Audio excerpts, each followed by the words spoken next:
বরিশালের আগৈলঝাড়া উপজেলার বাগধা গ্রামের বাগধা মাধ্যমিক বিদ্যালয়ের নৈশ প্রহরী নজরুল হক হাওলাদারের একমাত্র ছেলে সাগর ১৬ বছরের একমাত্র ছেলে সন্তানকে হারিয়ে শোকে দিশেহারা পরিবারের লোকজন। তার পরিবারের এখন শুধুই সন্তান হারানোর হাহাকার। গত ২৩ জুলাই বৈষম্যবিরোধী ছাত্র জনতার আন্দোলনে পুলিশের গুলিতে প্রাণ দিয়েছে সাগর। ছবি হাতে একমাত্র ছেলের কবরের পাশে বসে অব্যাহতভাবে কাঁদছেন বৈষম্যবিরোধী ছাত্র আন্দোলনে নিহত সাগরের মা আমিনা বেগম। আমার ছেলেটা ঢাকা গেছিল, অভাবে অনেক কষ্ট, এই জন্য গেছিল। তো এই পিলে লাশ হয়ে বাড়ি আসবে আমি কোনোদিন ভাবিনি। আমার একটা সন্তান, আমার তার কোনো সন্তান নাই। আমি আর বিচার চাই, আমার একটা সন্তান, আমার তো আর কোনো ছেলে নাই। এই পিলে ঢাকা গেল, লাশ হয়ে বাড়ি আসলাম, আমি আর বিচার চাই। একটা বোন লেখাপড়া করার জন্য ঢাকা গেছিল, আজ ৪ মাস হয়েছে, আর বিচার আমি চাই। বাবা নজরুল হকের নৈশ প্রহরীর চাকরি সামান্য বেতনে ৬ জনের সংসার চালানো কষ্টদায়ক। এই কথা চিন্তা করে পরিবারের সচ্ছলতা ফিরিয়ে আনতে ৬ মাস আগে কাউকে না জানিয়ে ঢাকায় যান সাগর। ঢাকায় গিয়ে ধানমন্ডি ৩২ নম্বরে লেক পাড়ে একটি অস্থায়ী চায়ের টং দোকানে ৭,০০০ টাকা বেতনে কাজ শুরু করেন।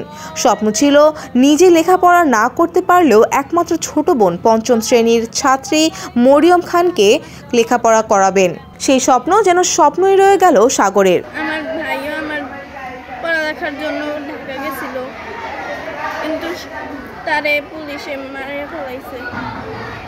পরিবারের দৈন্যদশার কারণে ও বাধ্য হয়ে ঢাকায় পাড়ি জমায় পরিবারের হাল ধরার জন্য। ও ওর ছোটো বোনের লেখাপড়া এবং ওর পরিবারের ভরণ পোষণের জন্য ও ঢাকায় পাড়ি জমায় এবং একটা চার দোকানে ও কাজ নেয়। কাজ নিয়ে ওইখান থেকে যে উপার্জনটা হইতো ওইটা বাড়িতে পাঠাইতো।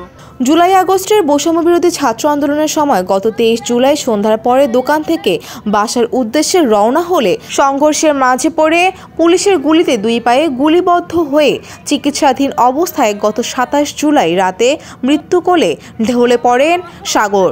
একমাত্র ছেলেকে হারানোর ৪ মাস অতিবাহিত হলেও পরিবারের এখন শুধুই সন্তান হারানোর হাহাকার বাবা মায়ের। সরকারি সহায়তার পাশাপাশি হত্যার সুষ্ঠু বিচারের দাবি তাদের। ওয়ালটনের পণ্য কিনে জিতে নিতে পারেন নগদ ২০ লক্ষ টাকা। Double million offer! Walton fridge কিনে পেতে পারেন ২০ লক্ষ টাকা। রয়েছে কোটি কোটি টাকার নিশ্চিত উপহার। আজ কেডা টাকা কামাই করবে? কে দেবে টাকা? কোথায় পাবো টাকা? কে ডাকবে আমাকে? আমাকে মারি দেবে কেডা? বাপ মারে মারি দেবে কেডা? দাদা দাদি মারি দেবে কেডা? কেডা দেবে মারি? কোথায় আমার সাগর? কোথায় সাগর? চলতে চলতে পারি নাই, আর আসলে তো কোনো সহযোগিতা পাই নাই সরকারি। আমরা কোনো লোক আইসিনি, আর পর্যন্ত কোনো সাহায্য করে নাই। এই খবরটা বাঁধা লাগবে, বাঁধাইতে পারি না, এই পয়সা নাই, আমরা গরিব মানুষ। ৪ মাস হয়ে যাওয়ার পরেও কেন শহীদ সাগরের ব্যাপারে তারা কোনো উদ্যোগ নিল না? অনেক সময় শুনি যে বিভিন্ন শহীদদেরকে বিভিন্নভাবে সহযোগিতা করা হয়, কিন্তু আমাদেরকে এখন পর্যন্ত ওরকম কোনো আশ্বাসও আমরা এখন পর্যন্ত পাইনি। আগৈলঝাড়া উপজেলা নির্বাহী কর্মকর্তা ফারিহা তানজিন বলেন, জুলাই আগস্টে গণ অভ্যুত্থানে নিহতদের তালিকায় সাগরের নাম লিপিবদ্ধ করা হয়েছে। জুলাইয়ের গণ অভ্যুত্থানে নিহত আগৈলঝাড়া উপজেলার সাগর হাওলাদারের পরিবারকে ইতিমধ্যে বিভিন্ন মন্ত্রণালয় থেকে সহযোগিতা প্রদান করা হয়েছে।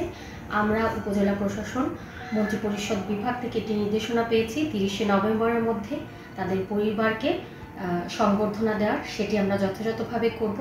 এছাড়াও তাদের অন্যান্য সরকারি লিস্টে যে তাকে তালিকাভুক্তকরণ শহীদ হিসাবে, সেটির কার্যক্রম আমরা ইতিমধ্যে সম্পন্ন করেছি।